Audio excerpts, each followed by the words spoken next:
Yung pag-uusapan natin ngayon ay may pinamagkatang kong loss. Sa Tagalog, nawawala o nawala. Diba? So, pwede siyang past, present, tsaka future loss. So, kapag sinabi mong loss ay ikaw ay nasa maling lugar, parang gano'n, di ba? Sino na nakaranas ng ganito? Yung... Hindi ako kakanta.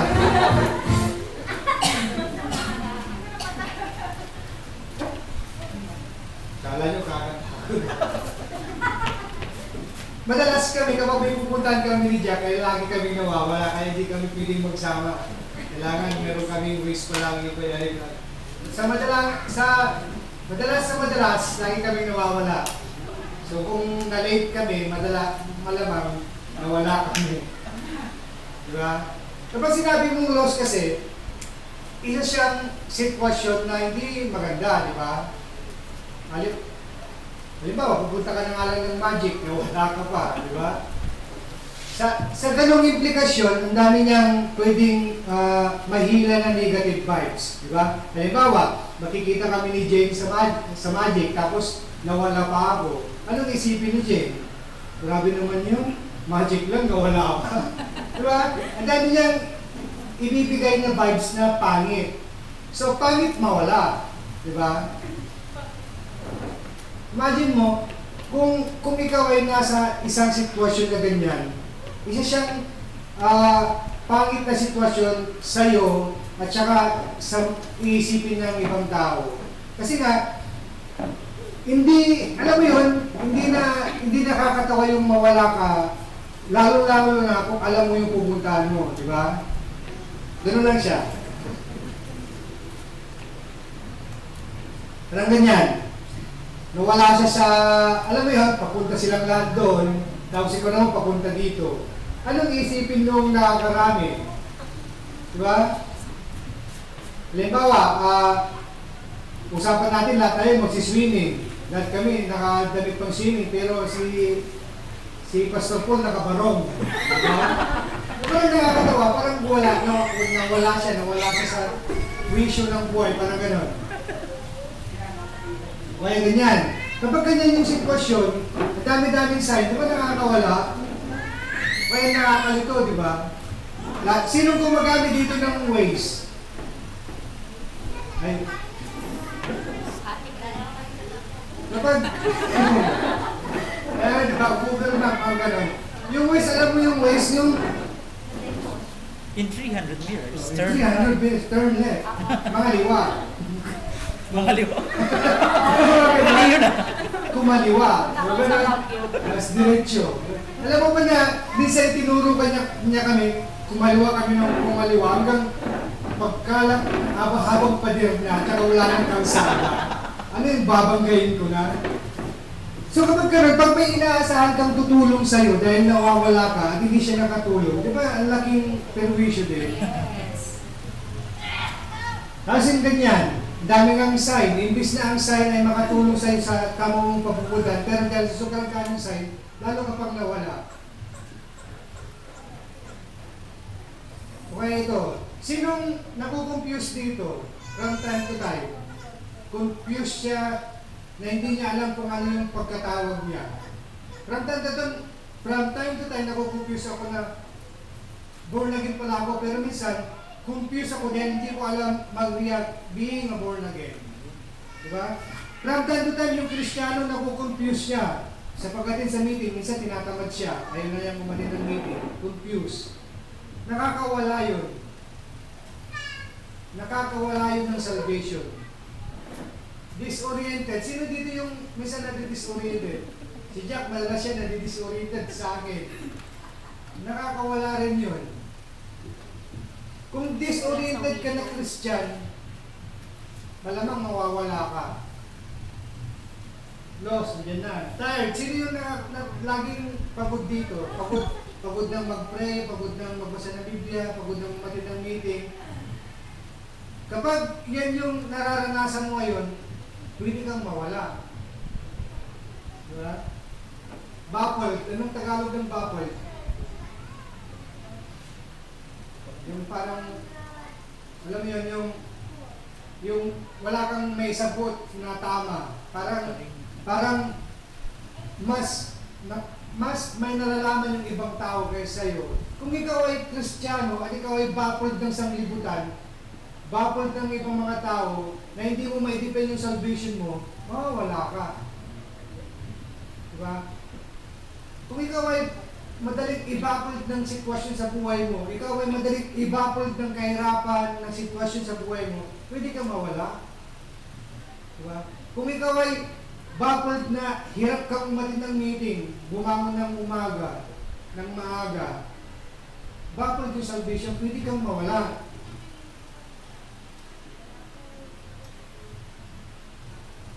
Boxing, alam niyo yung boxing? Hindi? Karamihan sa atin, alam niyo, di ba? Ang boxing ay laban ng dalawang tao, di ba? Parang ganon. Pero kung ganyan ka agad, di pa nag-uumpisa yung laban, alam mo, mawawala ka. Mawawala ka sa eksena, di ba? Alam mo ba na ang Kristiyano ay boksingero? Di ba? Kung ikaw ay Kristiyano, pwede mong iantulad ang sarili mo sa isang boksingero. Di ba? Ang isang boksingero, anong ginagawa niya? Di ba sumusuntok? Sumusuntok sa kalaban para ganyan. Nauna. Diba? Kung ang buhay Kristiyano ay parang boxing at meant mo na sumuntok sa kalaban dahil gusto mong in-knockout yung kalaban at hindi ka niya in-knockout, pero ang Kristiyano ngayon minsan, hindi na niya sinusuntok ang kaaway, di ba? Alam mo yun? Ini-entertain na niya. Pag sumuntok si Satan, ang sabihin niya, hindi ka na magbabago. Kung sabihin mo, ay oo nga, no, ganito na ako since birth. Dapat tanggapin nila akong ganito ako kasi hindi ako magbabago. Diba kapag sinabi ni Satan na hanggang dyan na lang yung alam mo, hindi ka na lalago sa spiritual life mo, hindi ka na sumusuntok. Ay oo nga, no, tagal-tagal ko ng Satan, ang alam ko lang, Acts 2:38. From time to time, nai-memorize ko na rin John 3 verse 3. Diba? Ay, meron na rin 16. Diba, mga ganon? Kapag ikaw ay Kristiyano, na inaantilog mo yung sarili mo na boksingero at hindi ka sumusuntok, at malamang manakaw ka, pinagkakapin mo na lang yung kalaban mo, pinagdidiplaan mo. Kasi bakit? Ini-entertain mo siya eh. Diba? Ang kalaban mo sa boxing, meant to be nasuntukin, panak-outin, hindi yung pagkapihin mo. Diba? Na kapag sumusuntok yung kaaway sa'yo, sinusuntok niya yung nakaraan sa'yo, ikaw naman ina-accept mo. Ay tara, kapi tayo, pag-usapan natin yan. Sabi mo ba, tara, kaibigan, diba? Usap tayo, gano'n. Mali yung gano'n. Mawawala, sa malamang at malamang mawawala ka sa loob ng simbahan. Mayroon akong kakilalang kapatid, mayroon siyang pinagdaanan sa buhay. Verbally abuse sa physically abuse siya. So, dahil ganun yung sitwasyon niya sa buhay, ang tagal namin siyang minitisan, ang tagal namin siyang niligawan, 3 months namin siyang pinupuntahan sa apartment. Tapos ang sabi niya sa akin, kapag Kristiyano na ba ako, brother, papatawarin ko ba yung gumawa ng masama sa akin? Ano sabihin ko? Diba? Hindi ko pwede sabihin na papatawarin mo siya, ading, kasi bakit? Pinatawad din papatawarin ni Lord yung, kung si Lord ang papatawarin niya kasi ang Diyos ay napagpatawad. Sabi na naman yan, hindi naman ako Diyos. Diba? At hindi ko rin pwede sabihin na kaya mong lampasan yung sitwasyon mo kasi nalagpasan ko din yan. Hindi ko rin pwede sabihin na gano'n kasi hindi naman ako na-verbally abuse eh. Diba? Na-physically abuse eh. Diba? Pero, ang sabi ko sa kanya, kung i-entertain mo, palagi yung kaisipan na hindi mo siya kayang patawarin, mamamalagi ka sa sitwasyon na gano'n. Diba? Kapag hindi mo siya, hindi ka susuntok para makawala sa sitwasyon na ganyan, ganyan ka na lang palagi. Ang healing process ay nag-uumpisa sa pagpapatawad. Diba? Kaya tayo nahil sa kasalanan natin kasi pinatawad tayo ni Lord. So, Magalit talaga yan si Brida. Ayaw niya na maingay. Di ba? Commercial lang po yun.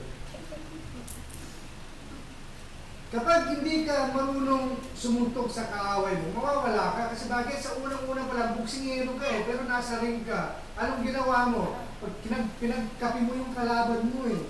Di ba? Hindi mo pwedeng entertainin yung kaaway na parang binibaby mo siya.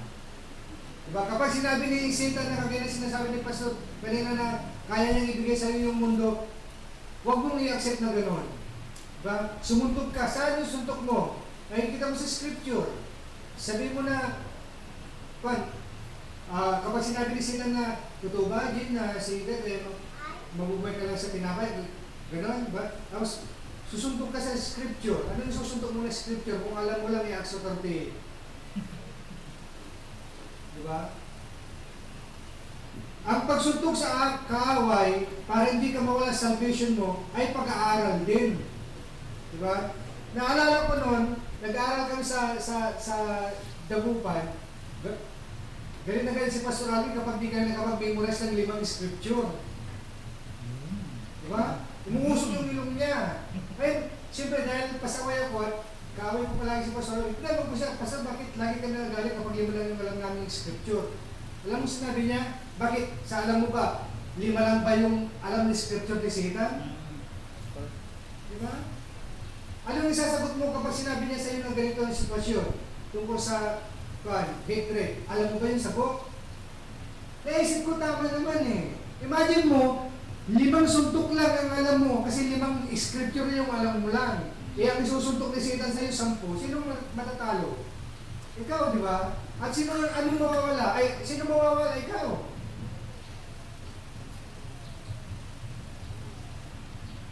Yan. Tingnan mo niya sa Romans 8 verse 37 na kami kanina. But in all these things, we are more than conqueror through Him who loved us. For I am persuaded that neither death, nor life, nor angels, nor principalities, nor power, nor things present, nor things to come, nor height, nor depth, nor any creature shall be able to separate us from the love of God, which is in Christ Jesus our Lord. Ang ganda, di ba? Ano sinasabi niyan?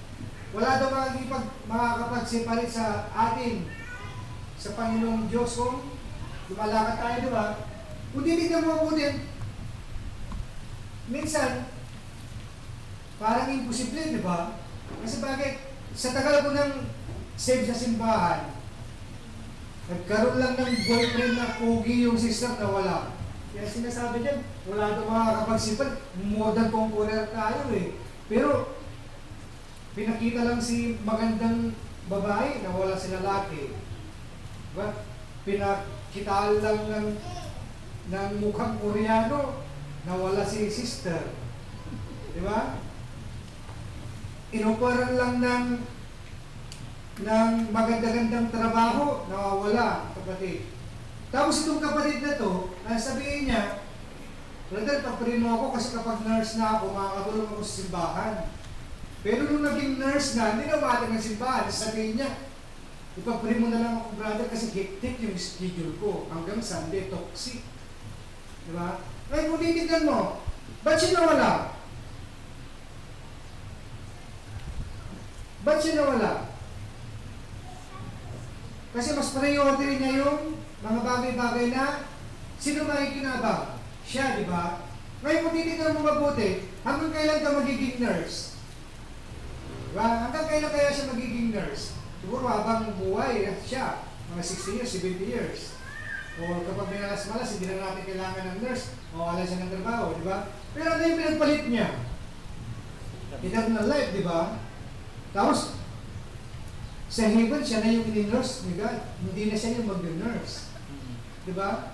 Ngayon, ba't kaya? Sa tingin mo, siguro dahil sa kakulangan niya sa kaalaman sa Biblia din, di ba? Na sinabi ng scripture na kapag unahin mo si Lord ay ibibigay niya lahat sa iyo ng kailangan mo. Di ba? Siguro hindi niya alam yun. Kaya nga minsan, maganda na hindi lang 5 yung alam mong scripture, hindi lang 5 yung pansuntok mo sa kaaway mo, dapat mga 6 din. Di ba? Baka mali mo sa pang-anim yun yung kinakailangan mo, kung nag-stop ka sa 5. Sa 5 na lang tayo kasi baka yung iba, dami-dami naman. Diba? Hanggang 5 lang tayo. Baka kailangan mo pero ng pangalan kasi yun yung sitwasyon mo sa buhay ngayon. Saan mo makikita? Sa Scripture.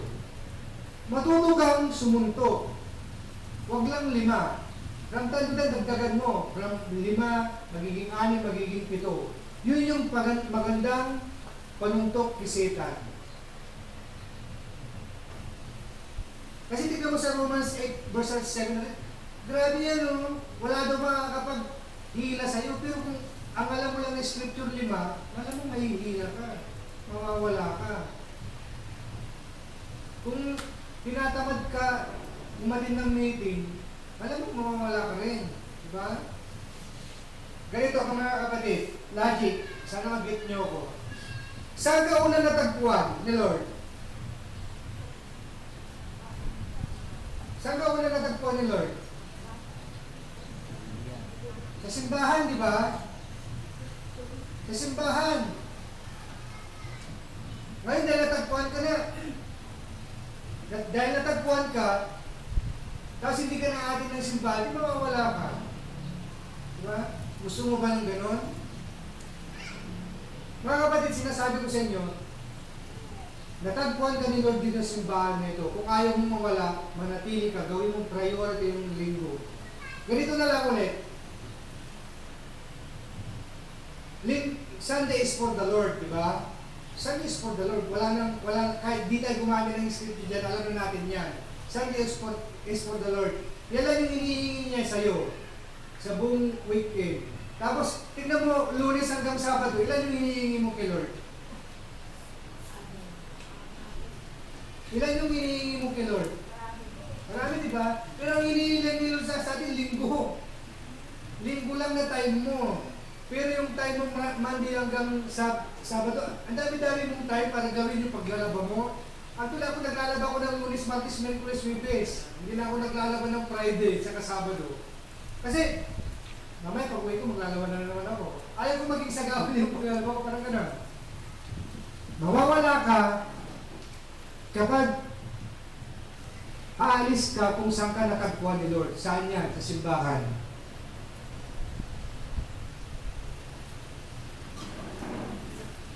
Tignan mo yung scripture na yan. I have fought the good fight, I have finished the race, I have kept the faith. Lumaban daw siya ng magandang laban, parang ganon. Tapos, pinapos niya yung takbuhin niya. Tapos, I have kept the faith. Yung faith na yan, faith mo rin yan. Yung faith na yan, maniniwala ko na ipapanalo ka niya sa laban. Yung faith na yan, kaakibat niya yung karunungan mo at kaalaman mo sa Biblia. Kung alam mo lang ay Acts of the verse 38, hindi ka mananalo sa laban. Diba? Yung faith na yan, kaakibat niya yung Holy Spirit na pwedeng gumabay sa iyo, na pinaramis ng Scripture. At mananalo ka sa laban mo na yan. At kapag nanalo ka sa laban mo na yan, hindi ka mawawala. Alam niyo ba yung idea ng elimination? Di ba kapag na-eliminate ka, wala ka na? Di ba? Ganun lang yan. Kapag ayaw mong ma-eliminate, dapat nakikisabay ka. Di ba? Nakikilaban ka. At para mapagtagumpayan mo yung laban mo sa buhay, hindi ka mawala, hindi ka ma-eliminate, anong gagawin mo?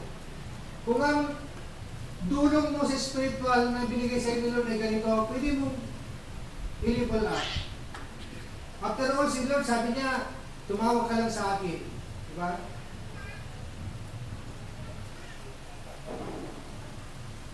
Sinong kanya nakulong? Sino nakulong dito minsan? Wala. Ako nakulong na ako minsan. Diba? Ang hirap ng ganyan pala yung nakaganyan ka.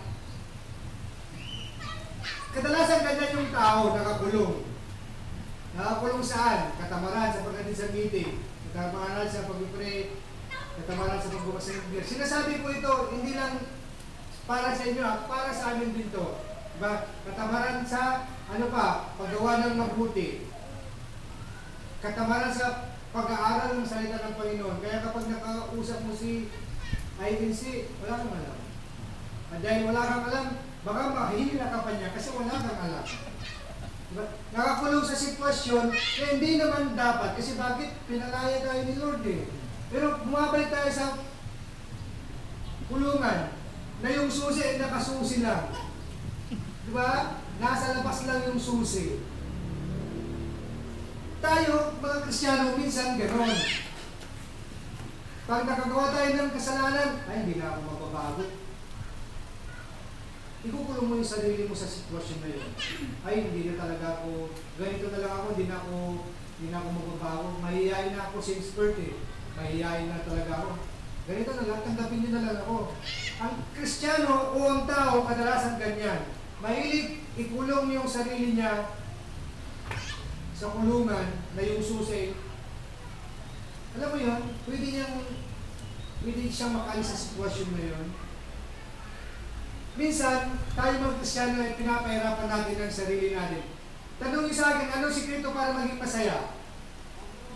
Ano, kuya? Ano, di ba? Kung Kristiyano ka at gusto mo maging masaya, magpagamit ka kay Lord.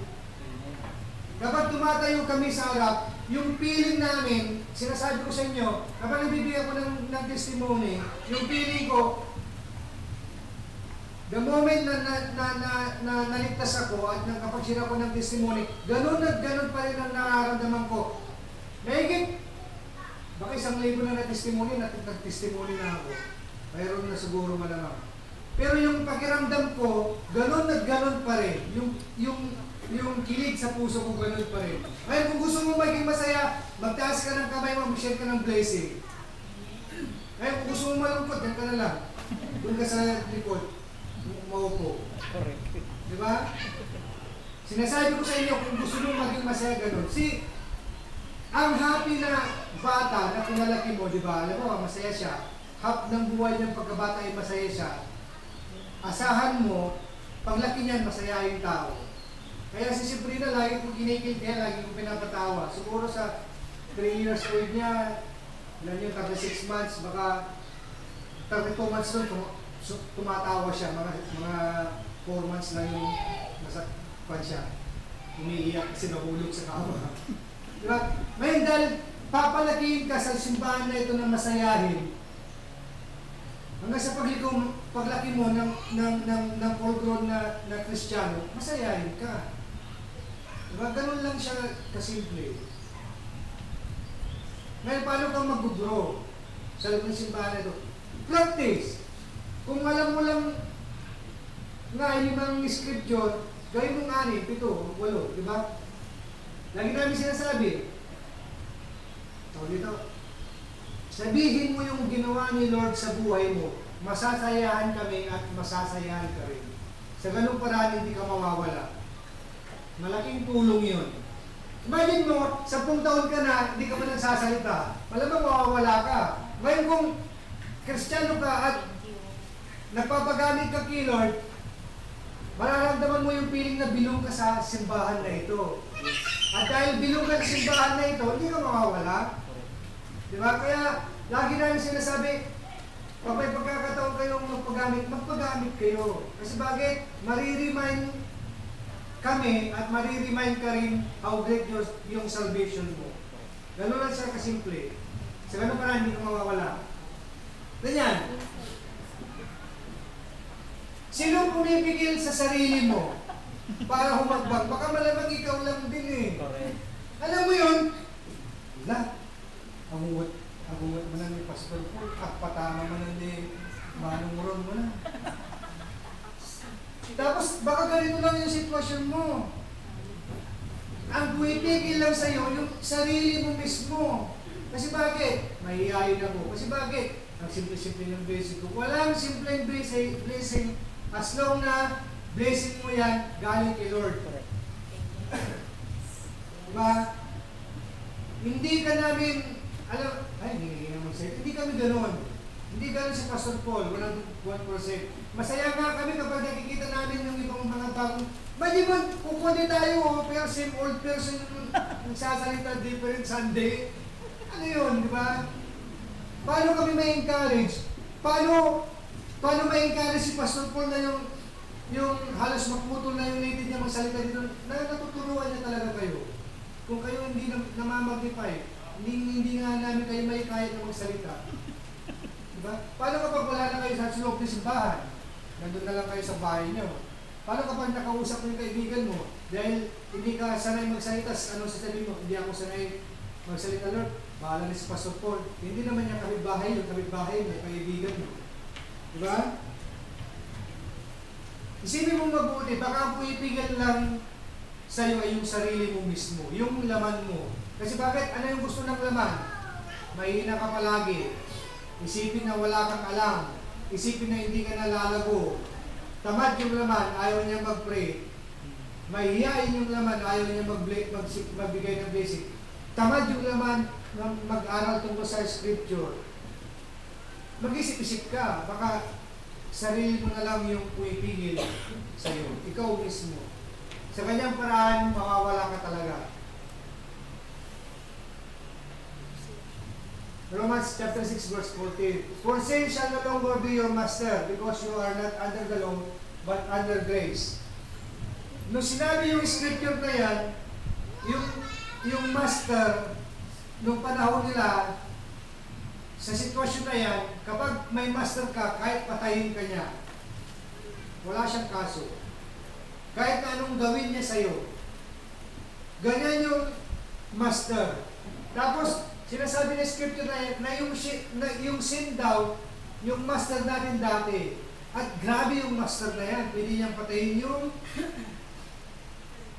katawan mo, yung sarili mo, lalong-lalo na spiritual. Pero, wala ka na daw dyan. Pray, di ba? Wala na daw sa'yo. Pinalaya ka na. Pero ang tao ngayon, anong ginagawa niya?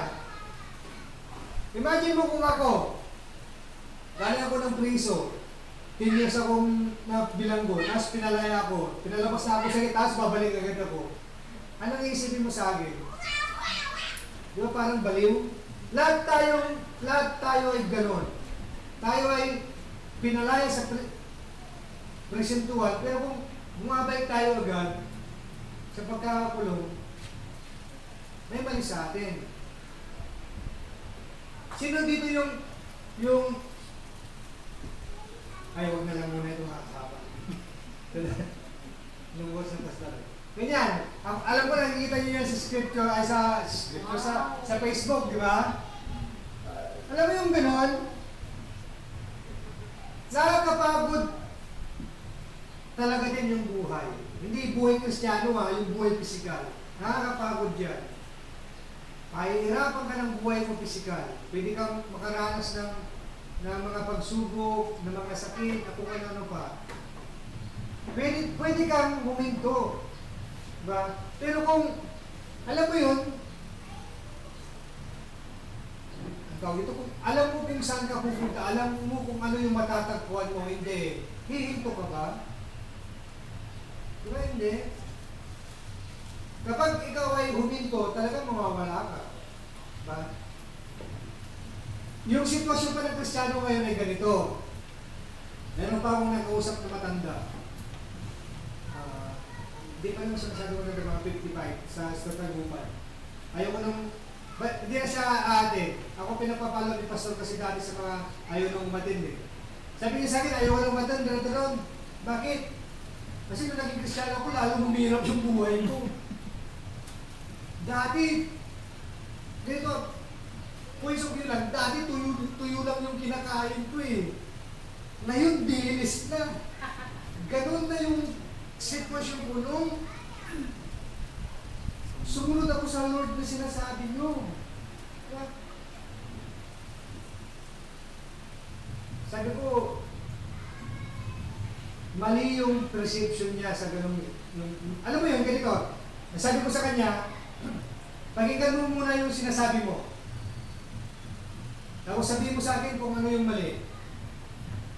Sabi niya, ay, mali pala ako. Reklamador pala ako. See? Sabi ko sa kanya, nawala ka sa simbahan kasi reklamador ka. Hindi kasalanan ni Lord na yung tuyo naging dilis. Hindi kasalanan yan. Sinong gumagawa? Sino maghahanap ng pagkain mo? Ikaw, di ba? Sino magkakabay lang sa'yo? Si Lord. Ganun lang siya kasimple. Ano nga yung kakainin mo dahil sa gawa mo yon at igagabay ka lang ni Lord sa spiritual. Ngayon ang tanong, ginabay ka ba ni Lord sa spiritual? Hindi. Kasi bakit? Reklamador. Ganun lang siya kasimple.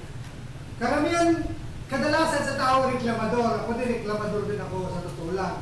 Pag traffic, nagreklamo ako. Kapag umulan, nagreklamo ako. Kapag umiit, nagreklamo ako. Diba? Pero ganito yan. Kapag hindi mo na inalis yung sarili mo sa sitwasyon na ganun, magiging ganun ka na lang palagi. Kahit umulan, nagreklamo ko, umaraw, nagreklamo ka, hindi na alam nila na gagawin sa'yo. Kasi ulan, nagreklamo ka, araw, nagreklamo ka, ano gagawin niya sa'yo? Diba? Pero kung alisin mo yung sitwasyon mo at makontento ka sa mga bagay-bagay na hawak mo, dahil yung bagay-bagay na hawak mo, ikaw din ang may gawa. Ginagabayan lang ni Lord yung napupusis mo na ikaw yung may gawa kung ikaw ay magpapagabay sa Kanya. Diba? Hindi pwede yung, Lord, i-guide mo ako sa tamang relasyon pero gusto ko si Dao Mingso. Hindi pwede gano'n. Diba? Lord, igabay mo ako sa tamang babae pero ang gusto ko si, ano nung pangalan ni Yanadab? Gusto ko si Yanadab. Hindi pwede gano'n. Ang kaisipan ng pagiging Kristiyano para hindi ka mawala sa salvation mo ay thy will be done, Lord. Diba? Kung ikaw ay nagkasakit, siyempre sakit yan eh. Magrereklamo ka, grabe ka naman, Lord. Diba? Ako nga nagkasakit ako minsan, sinabi ko, grabe ka naman, Lord, mas masama naman si ganun eh. Ba't di dalag siya? Diba? Pero nung na-realize ko na yung sakit mo ay pwede mong makita yung gaano ka-amazing si God, ipagpapasalamat mo pa rin. Kasi bibigyan ka niyang opportunity na makita mo yung healing eh. At hindi lahat ng tao ay naranasan yun. Diba? Yung taong pinagaling ni Lord sa cancer, diba? Mas great yung nasubukan niya kaysa ikaw na gumaling ka lang sa sakit sa ulo. Diba? And every opportunity na anuman yung mangyari sa'yo, masama man o mabuti, isipin mo palagi na si Lord ay hindi pabaya na pababayaan ka sa sitwasyon na yon. Ang gusto lang minsan ni Lord ay makita mo kung gaano sa greatness, ka-great sa buhay mo. Ganun lang siya kasimple. Sa ganun pa hindi ka mawawala. Yan, yung gagawin mo lang. Watch and pray that you enter not into temptation. The Spirit indeed is willing, but the flesh is weak. Yung Holy Spirit mo na na-receive mo, nung time na nakareceive ka ng Holy Spirit, na nagsalita ka ng iba't ibang wika, ito ay willing siya palagi. Pero yung katawan natin kasi, kailangan natin ipasubmit sa Holy Spirit. Yung katawan natin kasi tamad yan eh. Mamaya ka na mag-pray. Malabas na si Juan, probinsyano.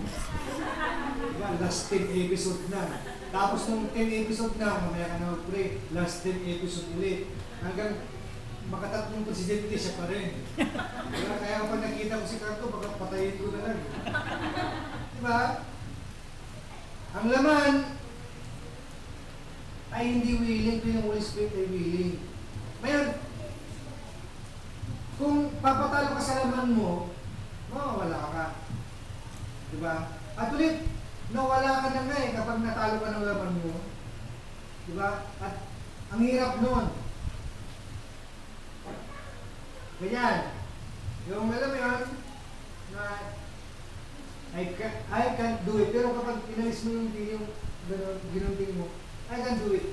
It's a matter of pagputol lang sa wisyo mo sa buhay na hindi kaya-aya sa Panginoon. Kapag ikaw ay may, wala naman siguro, hindi mo na sabihin, may relasyon sa labas eh. Diba? Kapag ikaw ay hindi nagpipray, putulin mo agad. Diba? Kapag tinatamad ka, umating palagi ng meeting, hinihila mo yung sarili mo para umating palagi ng meeting, putulin mo na agad. Magtaka ka na, kung ating ka ng meeting ay tinatamad ka, pero pag pupunta kang mag-swimming, alisto ka. Diba? Magtaka ka na. Diba? kung ikaw ay Kristiyano at mas gusto mo pang mag-mall kaysa Sunday, magtaka ka na. Diba? Pero nasa iyo pa rin yan, putulin mo. Diba? It's a matter of choices minsan.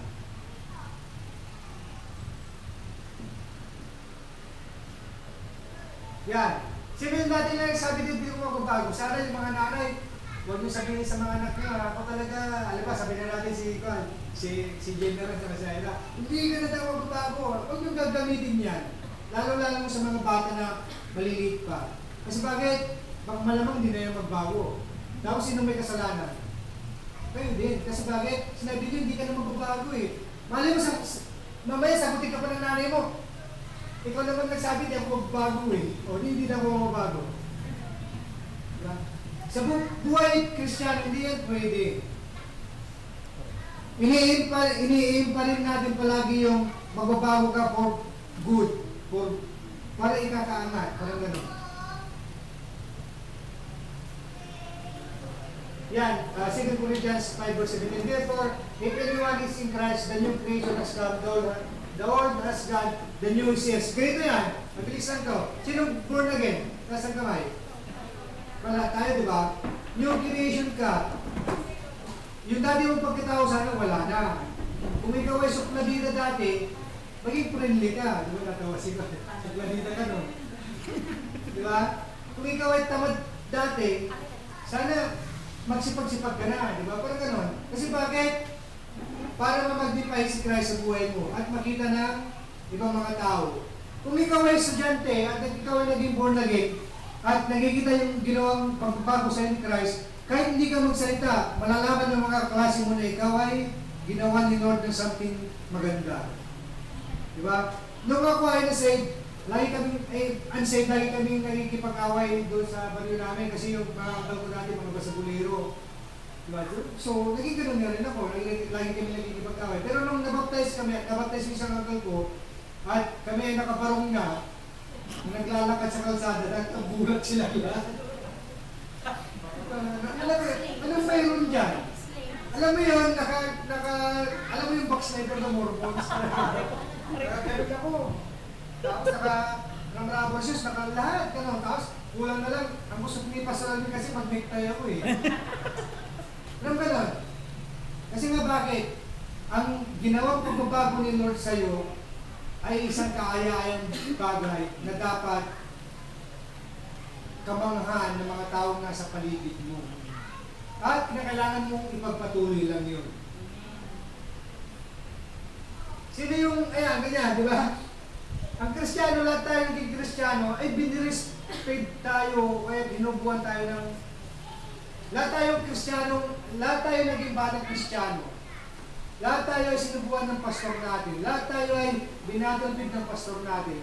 Kung ikaw ay kabataan ngayon na tumagal sa simbahan na ito, ikaw ay bata sinusubuhan ng pastor na nagkasalita sa harap, kaya makinig ka. Kasi bakit? Makakatulong yan sa'yo. Kapag nagsasalita yung pastor dito sa harap, ay parang pinapakain ka niya.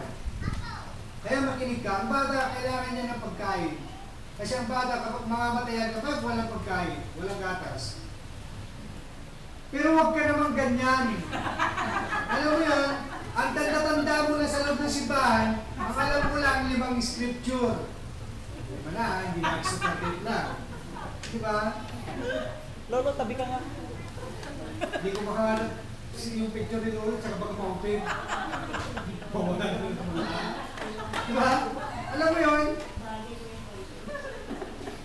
Alam mo kasi bakit ayaw ka namin maging ganyan. Gusto namin maging matured ka na nasa tamang pangatawa kasi bakit? Gusto rin namin yung tulong mo sa amin. Yes. Si Pastor Paul, pastor na yan, parang gano'n niya, di ba? Pastor na yan, kaya nga kaya pastor na nga siya eh. Ang pagiging pastor niya, kasayahan niya, naniniwala ko kapag nakikita niya yung mga nagiginig sa kanya, na nagiging blessing sa kanya, di ba? Basta, Yes. ganun lang yun. Imagine mo, ang tagal-tagal na natin magsasama. Alam mo, sabi na natin si Pastor Alvin, ang tagal-tagal na namin makakilala, 26 years, tapos di pa siya nagiging blessing sa akin. Something wrong. Diba? Eh, ganun din tayo. Sana wag kayong matanda. Ay, ang tawag dito? Anong tawag doon? Isip bata. Isip bata. Di ba? Ay, hindi na. Ay, magsisyon ako isip. Ay, hindi na. Ay, magsisyon. Parang yung bata. Alam mo yun? Laban bawi, laban bawi. Tapos, napagsabihin ka lang ni Pastor, parang bata, isip bata, hindi na kita bati. Hindi ko na basahin ni Pastor. Hindi na ako maglalike sa comment niya. Hindi na ako atid sa live stream kasi hindi ko siya pati. Ay, isip bata. Di ba? Pag ganun ka, mawawala ka sa loob ng simbahan. Matilis na yung mga na Pastor. Bibilisan ko na lang. Sige lang. Lalapisan ko na. Alam natin, scripture na ito yung para ba Roob? Para ba Cody Crossan? Fellowship, di ba? Alam mo yun, di ba? Ilan yung binabantayan niya? 100. 100, di ba? Nawala yung isa, di ba? Anong ginawa niya? Niwanan niya yung isa, di ba? Niwanan yung isa, di ba? 99. Niwanan yung... Paalam. Marunong pala sila eh. At least alam nyo, di ba? Iniwanan niya yung 99, di ba? Para sa isa. Di ba? Ang lagi natin sinasabi ay moralism. Anong moralism niya pa sa? Importante yung isa na wala pa. Yung isa, di ba? Ang isa pang moralism dyan, kasi gasgas na yun, lagi yung narinig, di ba? Alam nyo na yan. Kaya iniwanan niya yung, di ba, isa, hinanap niya yung 99. Di ba? Oh. Ang isa pang moral lesson dyan, kasi si Lord may tiwala siya sa 99 na kaya nila magprotektahan. Correct. Di habang buhay si Pastor Paul at ako ay bata, di ba? Di ba hindi habang buhay na si Pastor Paul ay sa iyo magtutok palagi, di ba? Habang buhay na kami na lang palagi, di ba? Ang gusto ni Lord, ni God, kapag hinanap niya yung isa, mapagkakatiwalaan niya yung 99 na hindi magkakagatan, na hindi merda, magpupunta ng SM, magsiswimming, di ba? Ang gusto ni Lord, ganun. Ang gusto rin din namin, naniniwala ko si Lord din, ganun din sa loob ng simbahan. Diba, hindi na lang si Rosalinda palagi, si, ano ba? Cassandra, di ba? Gusto din namin yung ibang kabataan din, okay? Sila Hyra, di ba? Makanan? Yun. Yun. Yung,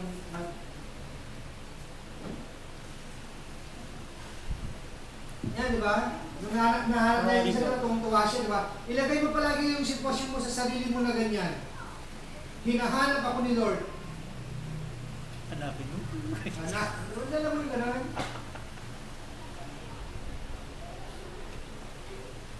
At tuloy ka dito. Lagi kong nagagamit ko parang nagiging favorite ko na ito. Jesus came, said them, all authority in heaven and earth has given to me. Go therefore and make disciples of all nations, baptizing them in the name of Father, the Son, the Holy Spirit, teaching them to observe all I have commanded you. And behold, I am with you always. Pag nag-witness ka daw, I am with you always, di ba? Sabi ni God, di ba? Madaling intindihin, di ba? Pag nag-witness ka, kasama mo si God. Kasi nga, bakit?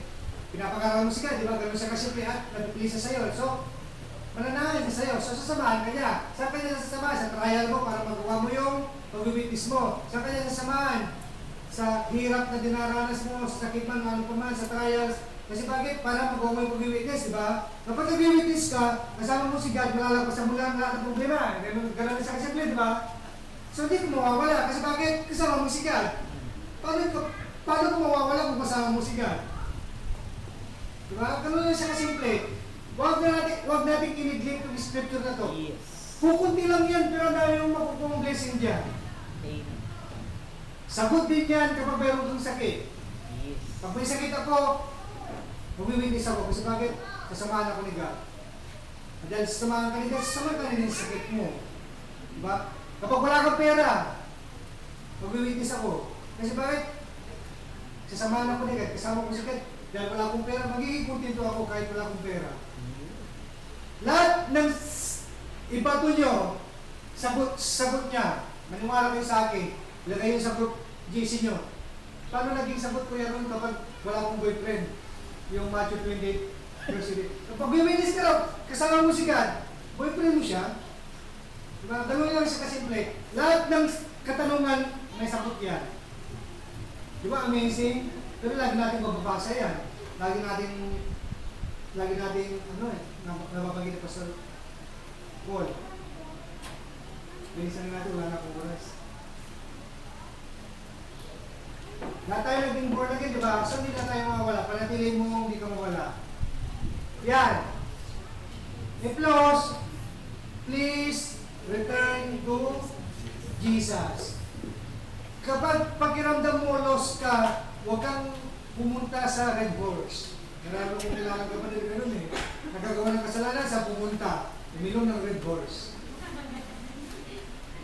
Pakiramdam niya, walang nagmamahal sa kanya, saan siya pumunta? Ng league o outside. Pakiramdam niya, wala na siyang magiging tutor sa loob na simbahan, siya nakipag-boyfriend sa labas. Diba? Hindi namin sila magsisisi kasi yung mga pogi sa tagupan, taken for granted, diba? Pero kung lost ka ngayon kapatid, please, agsubli ka kanya ni Apo. Return to Jesus. Tapos, ganyan. Alam mo yung, I'm not lost, I'm on my way. Saan? Sa simbahan. Saan? Sa pagbabasa ng Biblia. Saan? Sa pag-pray. Saan? Sa pag-aaral ng salita ng Panginoon. Saan? Sa pagkikipag-fellowship sa mga kapatid. Yan.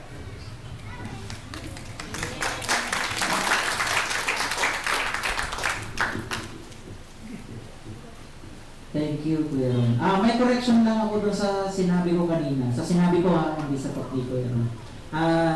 Tungkol doon sa LGBT issue, di ba? May sinabi ako kanina na okay lang yung pumipilantik. Gusto ko i-correct yung sarili ko sa part na na-realize ko lang kanina. Yung pagpilantik kasi or yung pag-sway na parang umaak, yung of course lalaki yan. Umaaktong babae, parang gano'n. I stand to be corrected, hindi pala tama yun, hindi pala maganda yun. Bakit? Actually, mali yun. In reality sa word ni Lord. Bakit? Kasi yung heart ng taong yun, ang pakiramdam niya ay babae siya. Pero ginawa siya ni Lord bilang lalaki. At anong paninindigan ng mga LGBTQIA+. Sila ay, kunyari sa isang lalaki na ang puso niya daw ay babae, ang sinasabi niya, ang paniniwala niya, siya ay babae na nasa katawan ng lalaki. Hindi ganun gumawa sila. Hindi yun yung creation niya. Okay? At wala sa Bible yun. Kasi nungalingan yun ni Satan. Napilit niyang absorb sa atin. Okay? So huwag mong tanggapin kapatid na okay o tama at walang problema doon sa bagay na yun. I stand to be corrected sa part na yun.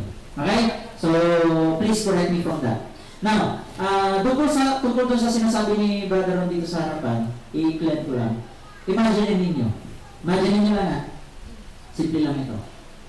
Isang Sunday na nandito na kayong lahat, wala kaming dalawa ni Kuya Ron. Dagdag na rin natin si Ate Ete. Nandito na kayong lahat, wala kami.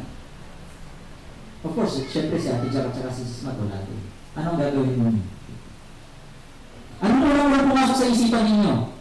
Ano man yung unang pumasok sa isipan ninyo? Pag-isipan ninyong maigi. Gusto ko lang iparating is, darating yung time na mawawala kami.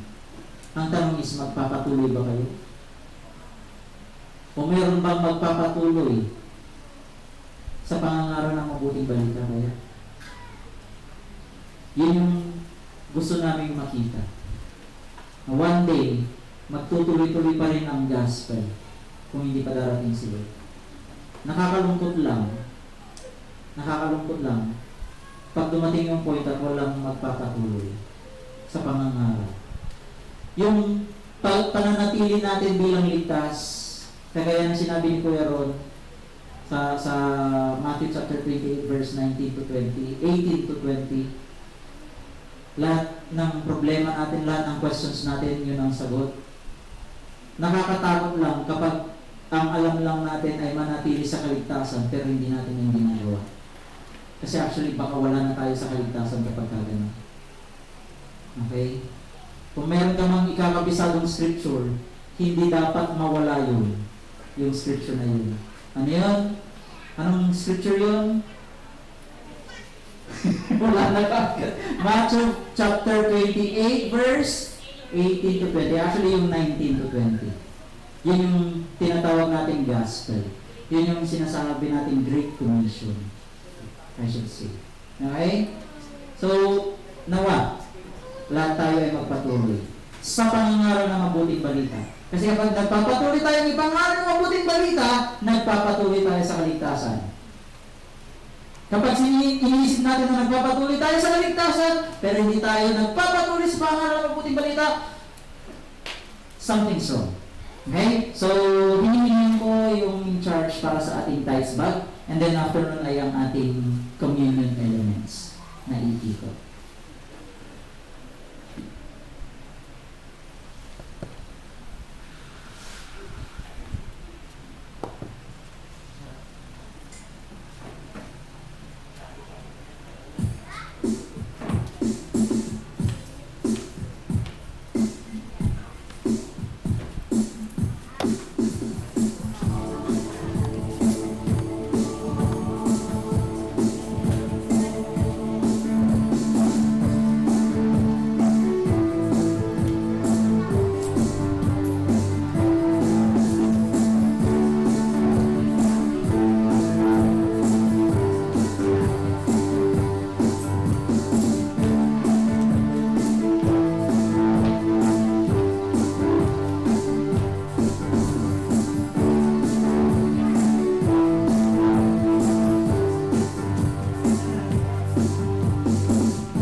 Lilingkuran natin ng Diyos ng pag-ibig.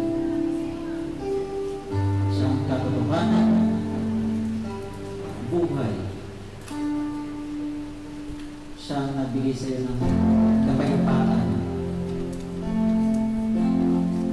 Siya ang nagpalaya sa iyo. Siya ay totoo. Siya palagi ang nandiyan, aware ka man o hindi sa lahat ng bagay na pinagdaanan mo. Tayo ay mapalad dahil sa lahat ng mga naririnig namin na pananalita, encouragement ng mga kapatiran, meron tayong heart na nakikinig sa salita niya. Sa lang ibig sabihin nun, ang conviction ng banal na spirito ay nananatili pa sa atin. Sa sinabi ng brother na nag-talk dito sa harapan kanina, kung meron tayong pakinig ay ating ikinig. Nawa sa lahat ng mga narinig natin, mag-take heed tayo. Magkaroon tayo ng humble hearts na lumapit sa Panginoon. Gamitin natin itong pagkakataon na ito para humingi ng kapatawaran sa mga pagkukulang natin at kasalanan na nagagawa natin, aware man tayo o hindi. At magpasalamat din tayo sa Panginoon sa patuloy na paggabay niya sa atin dahil ayaw Kanyang mawala sa Kanyang hawak. Yan ang tunay na pagmamahal. Yan ang pag-ibig ng Diyos. So, ini-encourage ko ang lahat na sa pagkakataon ito. Mag-pray tayo sincerely, deep in our hearts, on the top of our lungs. Let's praise God with all our might, with all our voice. Pasalamatan natin siya, purihin natin siya, dakilahin natin siya sa ating kaligtayan dahil siya ay deserving sa iyong papuri at pagsambal. Let's worship God. Hallelujah, praise you, Jesus.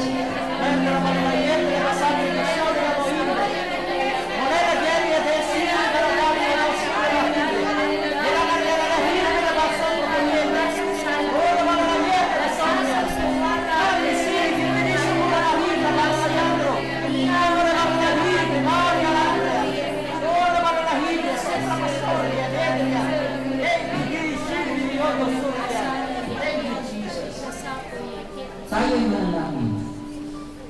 Dakilang Diyos, kami po'y nagpapasalamat sa pag-ibig mo na patuloy ang ibinubuhos sa bawat isa sa amin.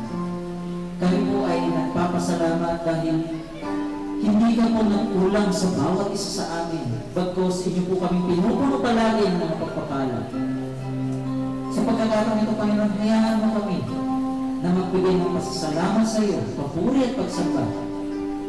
At sa pagkakataon ito na kami ay magtitake muli ng communion, ito ay panahon para sa amin upang alalahanin ang ginawa ng sakripisyo ng aming Panginoong Hesus para sa aming kagalingan, hindi lang sa pisikal, kundi lalo na sa spirito.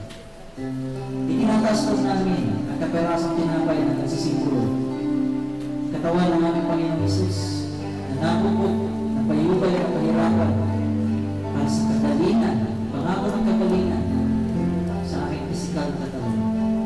At ganoon din, Panginoon, aming itinataas ang laman ng kubitan na nagsisimbolo, ang dugo ng aming Panginoong Hesus na napupos para sa kagalingan, para sa aming kaligtasan, para sa aming kapayapaan. Salamat po, Panginoon, sa mga pagkakataon ito na muli ay binigyan mo kami ng chance na makapag-take ng communion upang sa ganoon ay maging buhay muli sa atin ang ginawang sakripisyo ng aming Panginoon Jesus. Amin kang tinataas at pinupuri sa dakilang pangalan ng aming Panginoon Jesus. For I receive from the Lord what I also pass on to you. The Lord Jesus on the night he was betrayed took bread. And when he had given thanks, he broke it and said, "This is my body which is for you. Do this in remembrance of me." So sabay-sabay po natin i-take yung bread.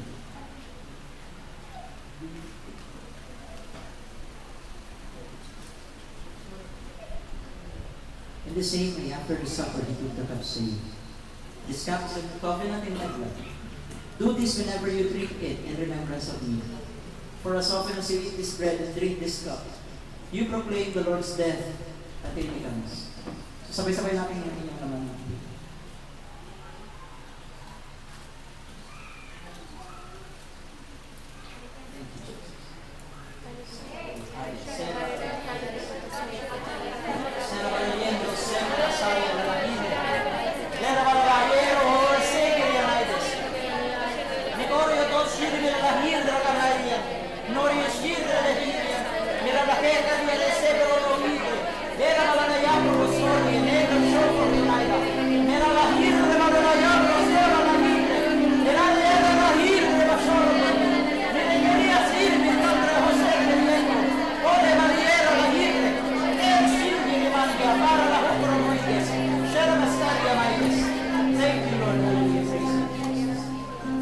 Hinihilingan ko na lang si Sister Ethel na i-close yung ating pagtitipan sa panalangin, please. Sister Ethel. Yes, Lord. Salamat, Lord. At tunay naman na nandiyan ka, Lord God, sa iyong salita, sa lahat ng aming mga narinig, sa lahat po ng fellowship na nangyari, Lord God. Thank you po. At we commit again this week, ang aming week, Lord God. Sumasa amin ka, Panginoon, sa bawat lakarin namin, bawat hakbangin namin, bawat trials man siguro for this week na nandyan na nauna ka nang nakakita, naway mapagtagumpayan ang bawat sa Lord God. Makita ang kapangyarihan mo, Panginoon, at tinataas namin ang ibang kapatid na wala dito, Lord Jesus, at kayo na pong bahala, Lord God, para next na meeting namin ay nandyan muli sila, Panginoon. Yes, Lord, patuloy mo po kami inspire at enjoy namin ang kaligtasan namin, Lord God. Punuin mo kami ng iyong pag-ibig, punuin mo kami ng iyong biyaya, punuin mo kami ng iyong lakas. At tinataas na lang namin, Lord God, ang mga tao makakausap namin muli, ang iyong gabay, iyong wisdom, Lord God, sa lahat ng gagawin namin, Lord God. Nawa ang kamay mo, Lord, ang makita palagi, Lord, sa anumang hahawakan namin, Lord God. I-prosper mo, Lord God, ang aming gawain sa iyo, Panginoon. Yes, Panginoon, ang tinataas namin ng bawat pastor, Lord God, sa kanilang assemblies, Lord God, na may mga kanya-kanya rin siguro suliranin, Panginoon. Pero Lord God, alam po namin na nandiyan ka palagi na magpapalakas. Ganon din ang bawat isa sa amin, Lord Jesus. We just want to commit everything to you, Lord God. Start namin ang week namin, Lord God, na puno ng pag-asa, puno ng pagmamahal, na punong-puno ng iyo, Lord Jesus. Ang iyong katauhan, Panginoon, para makita nila ang aming ilaw, Lord God, na nagmumula sa iyo, Panginoon. We thank you, Lord. Ingatan mo rin ang mga bata, Lord, ang mga anak namin, Lord. Thank you so much, Lord God, sa mga decision din sa kanilang mga heart, Lord God, na ikaw palagi ang nauuna, Panginoon. Bawat pamilya na meron kami, tinataas namin, Lord. Ang aming mga asawa, Lord God, ang kanilang hanap buhay, Panginoon, ang aming tinataas sa iyo, Lord God. Yes, Lord God, ito po yung aming dalangin. In Jesus' name we pray. Amen. So sabay-sabay natin i-bless ang bawat isa. 1, 2, 3, go! The Lord bless you and keep you. The Lord make His face shine upon you and be gracious to you. The Lord turn His face towards you and give you peace. Amen. Amen. So maraming salamat, mahal kong kapatid, at syempre sa ating mga nabisita. So thank you very much. Kita-kits muli sa Wednesday at sa Sunday. Keep safe!